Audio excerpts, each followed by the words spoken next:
আচ্ছা, কারণ যদি শর্ট টার্ম থাকে তাহলে তো সেমই হওয়ার কথা। এইখানে একটা জিনিস ছিল আমাদের ক্ষেত্রে, যেটা যে স্যার যেই মানে এক্সিবিট গুলা ছিল, এক্সিবিট গুলাতে সবগুলা অ্যান্সার ছিল না, মানে সবকিছু ছিল না। তো স্যার আমাদেরকে বলছিল যে তুমি হচ্ছে বাইরে থেকে মানে ইনফরমেশন নিতে পারো, যে গুগল সার্চ করে। তো এরকম যে কিছু কিছু জিনিস। না না, এই যে 25% আর 28%, এই যে ডিফারেন্সটা হইলো, তো এইটা হুম। মানে এই ডিফারেন্সের কারণটা কেসে ছিল নাকি কেসে ছিল না, এটা জানতে চাচ্ছি। মানে বাই চান্স কোশ্চেন চলে আসে এই কারণে। এই পার্টটা আসলে আমি দেখি নাই, আমি শিওর না এই পার্টটা। আচ্ছা আচ্ছা, ঠিক আছে, আমি কিন্তু এটা দেখে নেব। ওকে, আপনি কন্টিনিউ করেন না।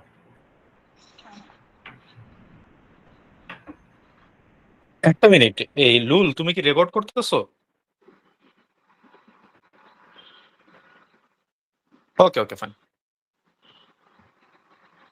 আচ্ছা, এখন মানে এতক্ষণ আমরা করতেছিলাম যে আসলে আমার কি কি দেখা লাগবে, যে একটা কোম্পানি হেলদি গ্রোয়িং কিনা ওইটার জন্য।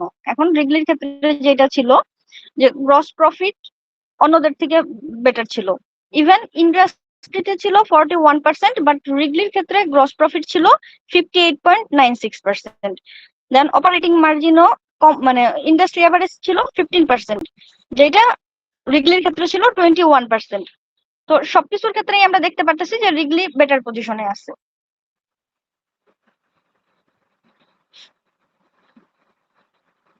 আর রিগলির তো ছিল না, সো ব্যালেন্স শিটে ওর ডেট ছিল 0%।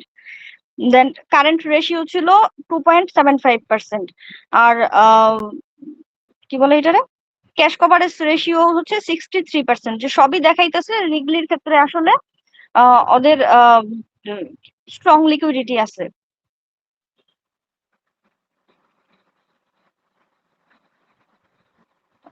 এটা ছিল।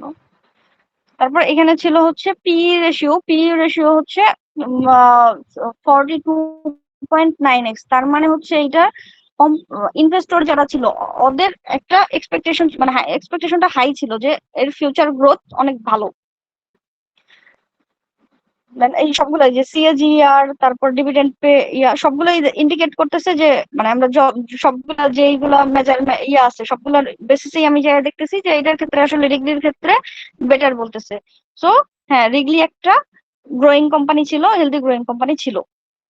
দেন যেটা বলছে, আমার মনে হয় যে স্যার যদি কোশ্চেন দেয়, যে 3 নাম্বার থেকে যে পরের যে কোশ্চেন গুলো আছে, এই রিগলি যদি দেয় এই কোশ্চেন গুলা দেওয়ার কথা, আগের গুলা দিবে না হয়তো। এখন ফার্স্টেই বলছিলাম যে অরোরা ওদেরকে রিগলিকে বলছিল যে 3 বিলিয়ন, মানে ডেট নেওয়ার কথা যেটা বলছিল, এটা বলছিল যে 3 বিলিয়ন ডেট নিতে পারে। তো এখন আমার দেখতে হবে যে 3 বিলিয়ন ডেট যদি নেয়, তো সেই ক্ষেত্রে মানে রিগলির ক্ষেত্রে কি কি চেঞ্জ আসতে পারে। যেমন আমি যদি বুক ভ্যালুর কথা চিন্তা করি, বুক ভ্যালু আফটার রিক্যাপ ছিল 14,033 মিলিয়ন। কিন্তু এইটা যখন আমার হচ্ছে আমি করব, মানে ওই 3 বিলিয়ন নিয়ে রিক্যাপিটালাইজেশন করার পরে দেখা যাইতেছে এটা আরো 3,000 মিলিয়ন বেড়ে যাচ্ছে।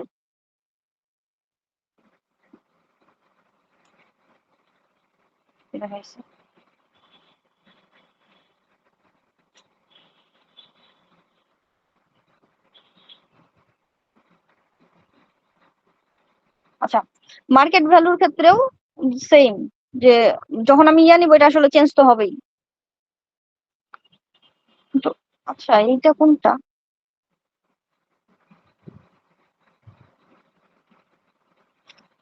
এক মিনিট একটু।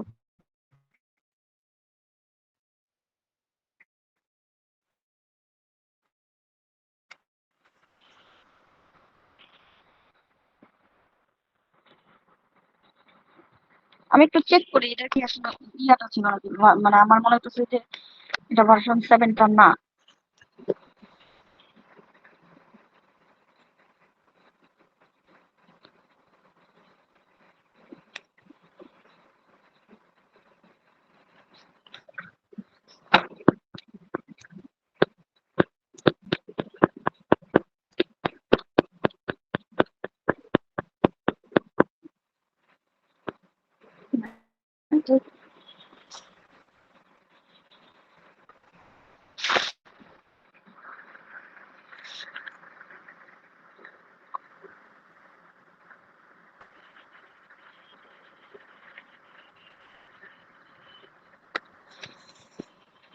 এই দুটো স্লাইড আমার কাছে ছিল না, এই দুটো স্লাইড কই থেকে আসলো জানি না। আচ্ছা, দেন আমরা যদি এখন এই জিনিসটাকে যে বুক ভ্যালু মার্কেট ভ্যালুর যে চেঞ্জটা আসছে, এটা যদি ইন্ডাস্ট্রির সাথে কম্পেয়ার করে দেখি, ইন্ডাস্ট্রি অ্যাভারেজের সাথে, তো দেখা যায় যে ইকুইটি পার ক্যাপিটাল ইন্ডাস্ট্রির হচ্ছে ইন্ডাস্ট্রির ক্ষেত্রে মার্কেট মার্কেট ভ্যালু যেটা ছিল 91.24%, এটা রিগলির ক্ষেত্রে আফটার রিক্যাপিটালাইজেশন 81 হয়েছে। দেন ডেপ্ট ক্যাপিটালের ক্ষেত্রেও রিগলির ক্ষেত্রে ইন্ডাস্ট্রির থেকে বেটার পজিশনে, ডেট ইকুইটির ক্ষেত্রেও সেম। দেন রিগলির ক্ষেত্রে লেবার ডেটা ছিল 0.87%। এখন যখন আমি হচ্ছে ইয়াটা নিব, লোনটা নিব, তখন তো আমার ইয়াটা চেঞ্জ হয়ে যাবে, কি বলেন, সরি, আনলেবার্ড ছিল আগে, যখন লোন নেওয়ার আগে আনলেবার্ড ছিল হচ্ছে 0.75%, আর লোন নেওয়ার পরে লেবার ডেটা হয়েছে 0.87%, মানে এইটা ইনক্রিজ করছে। তো কিন্তু ইনক্রিজের পরিমাণটা খুব বেশি না, আমি মানে রিগলি যখন 3 বিলিয়ন লোন নিছে, লোন নেওয়ার পরেও দেখা গেছে 0.1 মানে 12% ইনক্রিজ করছে। তো এইটার রিজনটা ছিল মানে ওদের ক্যাপিটাল স্ট্রাকচারে বলছে যে 3 মিলিয়ন নেওয়ার পরেও কেন এত কম চেঞ্জটা এত কম হয়েছে। তো এটা মানে এটা যেটা ইয়া ছিল যে তার মানে হচ্ছে এই ইন্ডাস্ট্রি রিস্কটাই আসলে বেশি, মানে আমি ফাইনান্সিয়াল রিস্কের থেকে এই ইন্ডাস্ট্রি রিস্কটাই বেশি। আচ্ছা, এরপরে হচ্ছে ও যখন ডেটটা নিবে, ডেটটা নেওয়ার পরে ওর ডিসিশন নিতে হবে ইদার ও 3 বিলিয়নের ডিভিডেন্ড পে করবে, না হলে রিপারচেস করবে। এখন আসলে রিগলির ক্ষেত্রে কোনটা করা উচিত?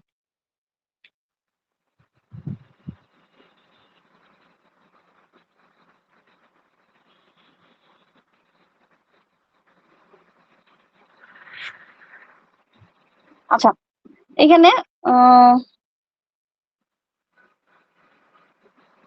এই জিনিসটা না আগেও ছিল।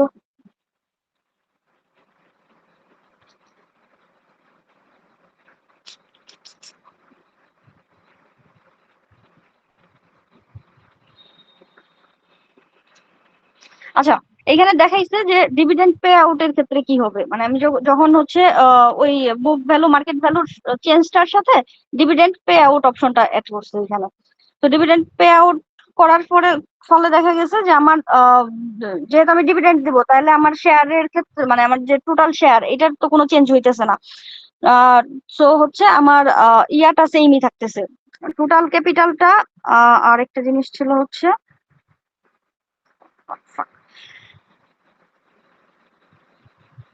এই যে প্রাইস পার শেয়ার, যেটা প্রাইস পার শেয়ারের ক্ষেত্রে আমার আগে ছিল আহ,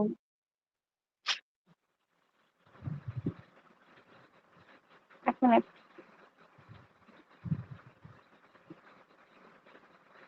আচ্ছা, প্রাইস পার শেয়ারের ক্ষেত্রে আমি দেখছি যে রিক্যাপিটালাইজেশনের আগে মার্কেট ইয়া ছিল হচ্ছে 56%, রিক্যাপের পরে হয়েছে 61%, আর ডিভিডেন্ড আমি যদি পে করি তাহলে আমার এখানে কমে যাচ্ছে 48.63, সরি এটা পার্সেন্টে না, এটা হচ্ছে ডলারে ছিল 48.63। আর একটা ছিল কমন ইকুইটির ক্ষেত্রে, কমন ইকুইটি টু টোটাল ক্যাপিটালও এইখানে মার্কেট ভ্যালুর ক্ষেত্রে হচ্ছে যেইটা প্রথমে ছিল রিক্যাপের আগে ছিল 99%, দেন এটা আসলে 100%ই হবে, যে আমরা ওই যে কিছু রাউন্ড ফিগার মানে ইয়া করার জন্য ওইটা 1% চেঞ্জটা হয়েছে। আরেকটা ছিল আফটার রিক্যাপও common equity to dividend total বাইটা টোটাল ক্যাপিটালটা 82%, কিন্তু আমি যখন ডিভিডেন্ড পে করবো এটা আরেকটু কমে যেয়ে 78% হবে। তাইলে আমার দেখা যাইতেছে যে আমি যদি ডিভিডেন্ড পে করি, আমার এইখানে আসলে প্রাইস পার শেয়ারও ডিক্রিজ করতেছে, আবার হচ্ছে common equity dividend by total ক্যাপিটালও ডিক্রিজ করতেছে।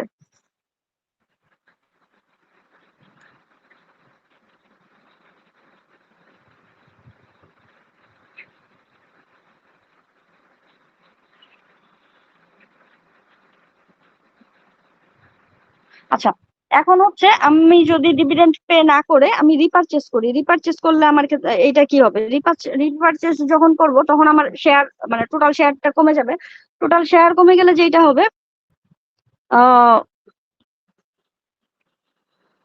এখানে আমি দেখতেছি টোটাল মানে ইয়া করার পরে প্রাইস পার শেয়ার আগে ছিল 56, পরে আফটার রিক্যাপ হচ্ছে 61.53, আর যখন আমি রিপারচেস করব তখনও 61.53, যেইটা আমার যখন আমরা হচ্ছে ডিভিডেন্ড পে করতেছিলাম ওই ক্ষেত্রে অ্যারাউন্ড 48%, অ্যারাউন্ড $48 ছিল, আর এখানে হচ্ছে $61। তার মানে আমার হচ্ছে মানে এই হিসেবে আমার ইয়া করার থেকে ডিভিডেন্ড পে করার থেকে আমার জন্য বেটার হচ্ছে আমি মানে রিগলির জন্য বেটার হচ্ছে রিগলি যদি শেয়ারটা রিপারচেস করে। আচ্ছা, দেন হচ্ছে what are the relative merits of the dividend of or share repurchase.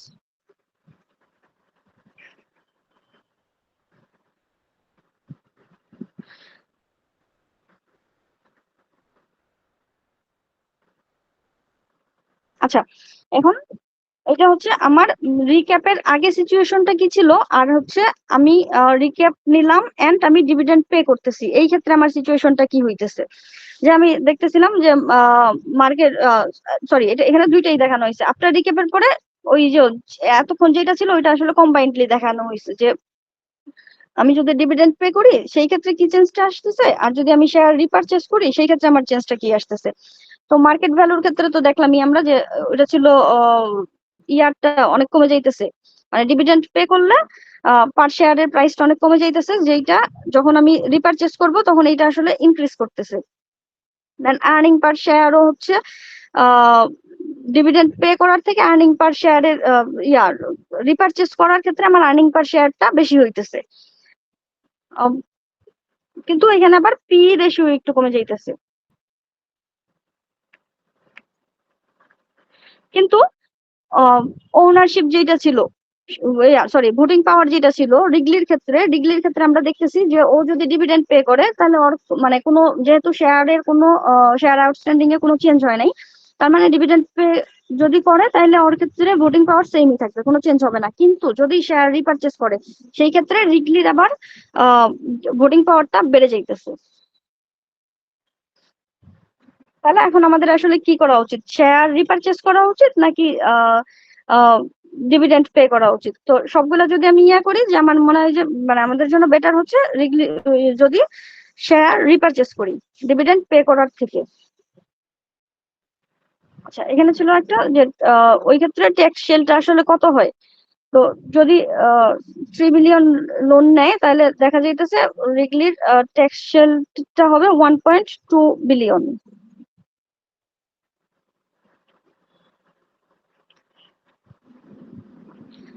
আচ্ছা, এখন ওইখানে আমরা যেই জিনিসটা দেখতেছিলাম এইখানে ওইটার ব্রড ক্যালকুলেশন গুলো দেয়া আছে যে আমার ইয়াতে কত হবে, শেয়ার আউটস্ট্যান্ডিং এ কি চেঞ্জ হবে, দেন হচ্ছে মার্কেট ভ্যালু, এগুলোর যে চেঞ্জটা আমি বের করছি ওইটার ক্যালকুলেশন গুলো এখানে দেওয়া আছে।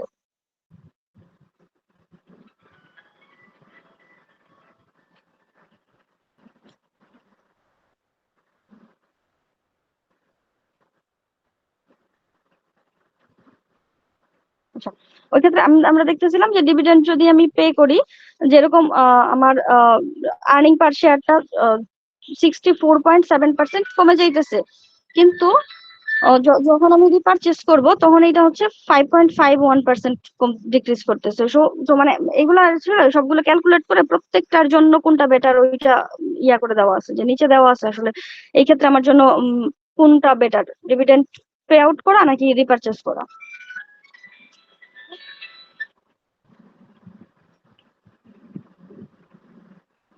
আচ্ছা, why PE ratio for repurchase less than dividend payout?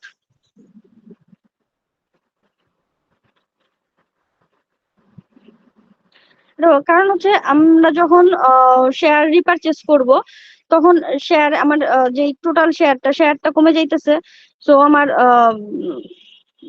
মানে ওইভাবে যে পিই রেশিওটাও আমার আসলে এই ক্ষেত্রে ডিক্রিজ করতেছে।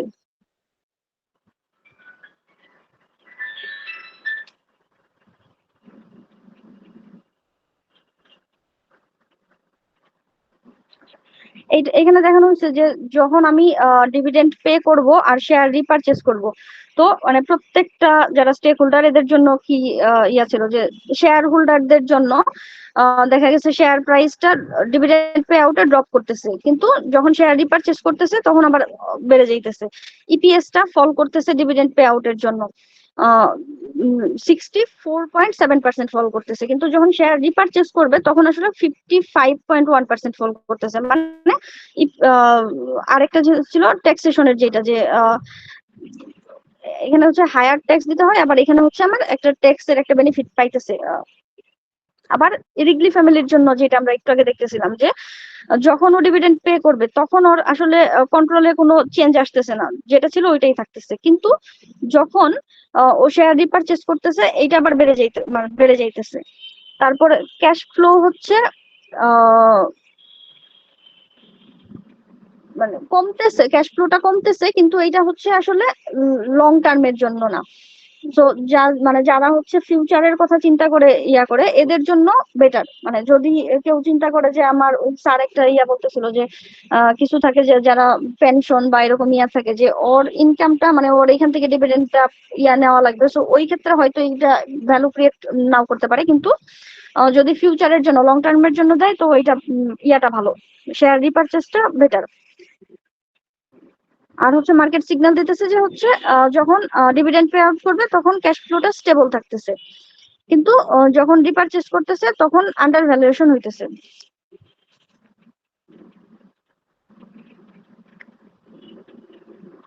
আচ্ছা, তো what would a major recapitalization of Wrigley signal to investor?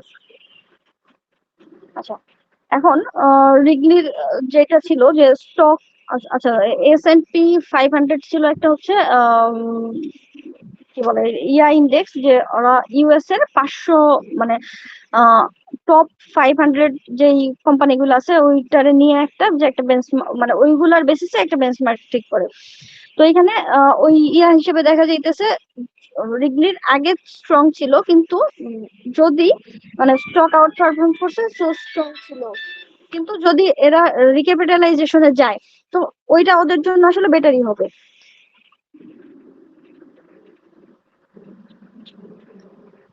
দেন হচ্ছে যদি ডেট নেওয়ার ফলে দেখা যাইতেছে যে মার্কেট সিগন্যাল করতেছে যে এদের আসলে অপটিমাইজেশনের দিকে যাইতেছে।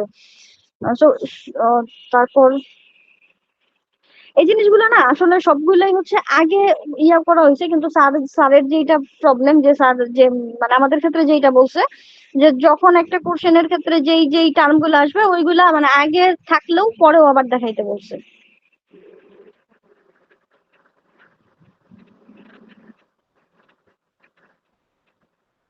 আচ্ছা, তো মেইনলি যেটা করতেছে যে যখন আমি লোন নিব এইটা হচ্ছে একটু মানে আগে যেটা ছিল কোনো লোন ছিল না ওই হিসেবে একটু রিস্ক অ্যাড হবে, কিন্তু ও যেটা হচ্ছে ওরা একটা ট্যাক্স শেল্ড পাবে, আর হচ্ছে এই ইয়াটার থেকে একটা ফাইন্যান্সিয়াল কন্ডিশন বা strategic intent two unlock value সবকিছু আসলে পজিটিভই হইতেছে। মানে শর্ট টার্মে একটু প্রবলেম হইলেও লং টার্মের জন্য আসলে better.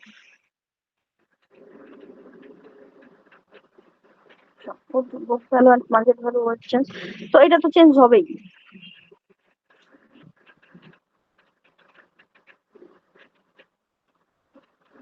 What was Wrigley's work before the repurchase? আচ্ছা, বিফোর রিপারচেজ এখানে যেটা ছিল এই বেটা সরি মার্কেট রিস্ক প্রিমিয়াম 7%, এইটা ইয়াতে কেসে দেয়া ছিল না, বাট ওইটা আমরা হচ্ছে ওই ইসে থেকে নিয়ে নিছিলাম, মানে গুগল করে যে ওইখানে দেখা গেছে যে এই জিনিসটা যেটা ছিল যে ওদের মানে হিস্টোরিক্যাল থেকে দেখা যাচ্ছে যে ওইটার রিস্কটা ছিল 6.5 থেকে 7.5%। তো ওই হিসাবে আমরা মার্কেট প্রিমিয়ামটা 7% ধরে দেন বিফোর রিক্যাপিটালাইজেশন ওয়েটটা ক্যালকুলেট করছিলাম।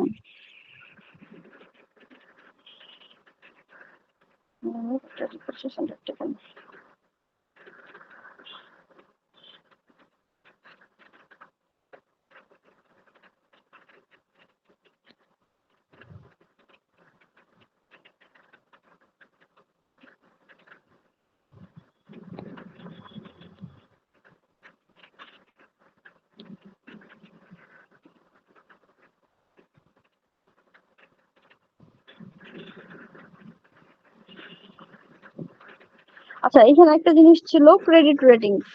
ক্রেডিট রেটিংটা আমরা আগে দেখছিলাম যে রিগলির ক্ষেত্রে যেহেতু ওর কোনো লোন ছিল না, সো ওর কোনো ক্রেডিট রেটিং ছিল না। কিন্তু যখন অরোরা রিগলিকে প্রপোজ করে তখন দেখাইছে যদি ও 3 বিলিয়ন লোন নেয় সেই ক্ষেত্রে ওর ক্রেডিট রেটিংটা হবে বিবি বা বি এর মানে বি বা বিবি এর মাঝখানে কিছু একটা হবে, বা এদের মধ্যেই থাকবে। এখন এইটার মানে কি, এই যে এখানে দেয়া আছে যে বিবি বা বি এটা যদি থাকে তাহলে নন ইনভেস্টমেন্ট গ্রেড অথবা হচ্ছে হাইলি স্পেকুলেটিভ। ওইটাই এখানে করা হয়েছে যে মানে তাই না, রিগলি আসলে যে ওরা যে প্রেডিকশন দিছিল যে বিবি বা বি এর মধ্যে হবে, তো আমরা এখানে ক্যালকুলেট করে দেখবো যে আসলে এটা ঠিক নাকি, মানে এই এই এই দুটার মধ্যেই পড়বে নাকি। তো এটার মধ্যে দেখা গেছে যে ইবিআইটি যেটা মানে ইয়াটা হিসাব করলে যে এখানে দেয়া আছে যে কত হইলে কোন ক্রেডিট রেটিং এর মধ্যে পড়ে। আর রিগলির ক্ষেত্রে যখন আমরা হিসাব করছি তখন দেখা গেছে যে এই যে ইবিআইটির বেসিসে এটা হচ্ছে বি এর মধ্যে ফল করে, দেন হচ্ছে এটা কি ছিল,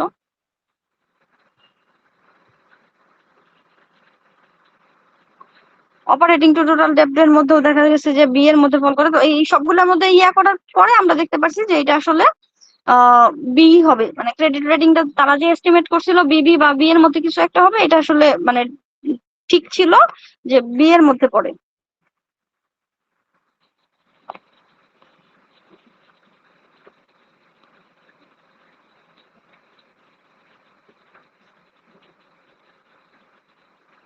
আচ্ছা,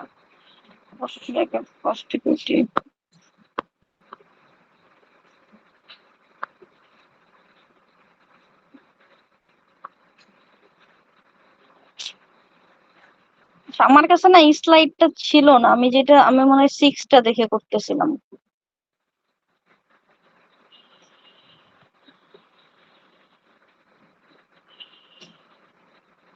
এগুলো একটু দেখতে হবে। Is there anything missing from OAK estimates?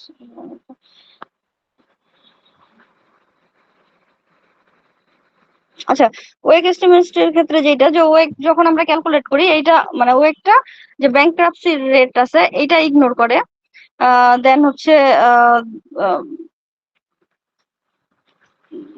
যে ধরেন মানে টাইমিং যেটা থাকে যে এখন হচ্ছে ইয়াতে ছিল, আমরা দেখতেছিলাম যে যেহেতু 2002 সালে তখন একটা রেসিশনের একটা ব্যাপার ছিল।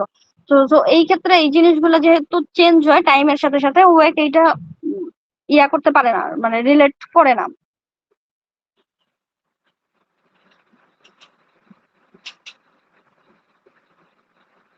তো শুধুমাত্র মানে ওয়েক ক্যালকুলেশন এটা আসলে সাফিসিয়েন্ট না, যেহেতু ওইগুলা সে কনসিডার করতে পারে না।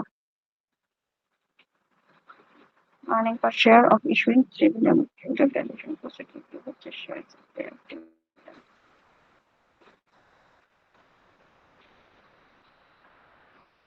আচ্ছা, এইগুলাও সম্ভবত আগে ক্যালকুলেট করা ছিল যে রিক্যাপিটালাইজেশনের আগে বা পরে ইপিএস এর কি চেঞ্জটা হবে। তো দেখা যাচ্ছে যে রিক্যাপিটালাইজেশনের আগে ইপিএস ছিল 1.56, যেটা পরে হয়েছে 0.56। আর সরি, এটা যদি ডিভিডেন্ড পে করি তখন হয়েছে 0.56, শেয়ার রিপারচেজ করলে হয়েছে 0.70। এই জিনিসগুলো আগে দেখানো হয়েছে, কিন্তু এখানে আবার ক্যালকুলেশনটা দেখানো হয়েছে, মানে আগে একটা পড়তেছিলাম আমরা, ওইখানে ছিল এগুলা। আচ্ছা, এরপরে হচ্ছে ব্লাঙ্কা ডোবরিন ছিল অরোরার ওই ম্যানেজিং ডিরেক্টর যে ছিল।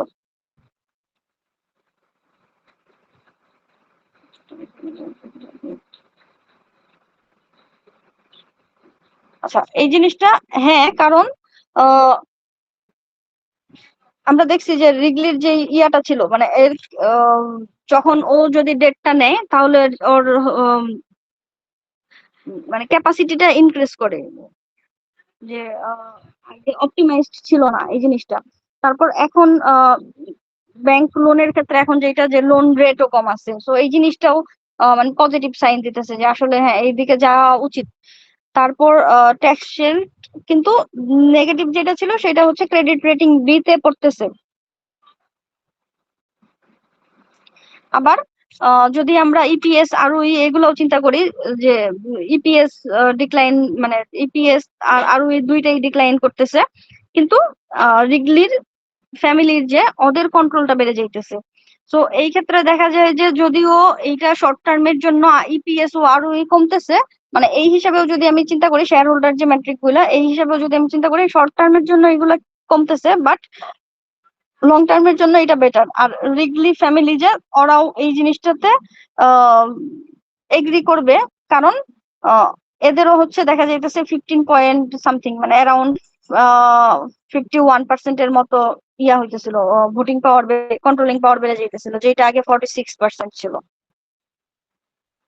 তো এখানে এই জিনিসটাই দেখা যায়, সবকিছু মিলে ইয়াটা করা উচিত, লোন মানে 3 বিলিয়ন যে ডেপটা ছিল এই ডেপটা নেওয়া উচিত, এন্ড শেয়ার রিপারচেসে যাওয়া উচিত, এটাই।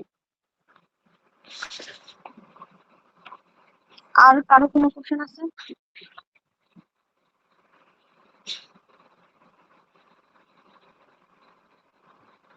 হ্যালো? না আপু, মানে basically repurchase clear winner, that's it.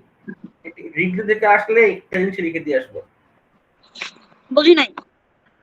Wrigley থেকে আসলে একটা জিনিস লিখে দিব, রিপারচেস ক্লিয়ার উইনার। এইখানে আসলে মেইনলি মানে এত কিছু বলাই লাগে না, স্যার যেটা করছে যে আমাদের একই জিনিসগুলো বারবার রিপিট হইতেছিল,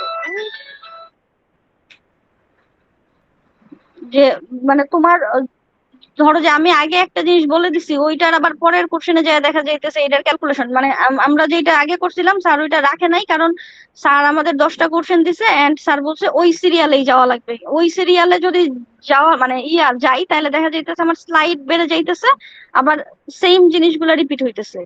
বুঝছে।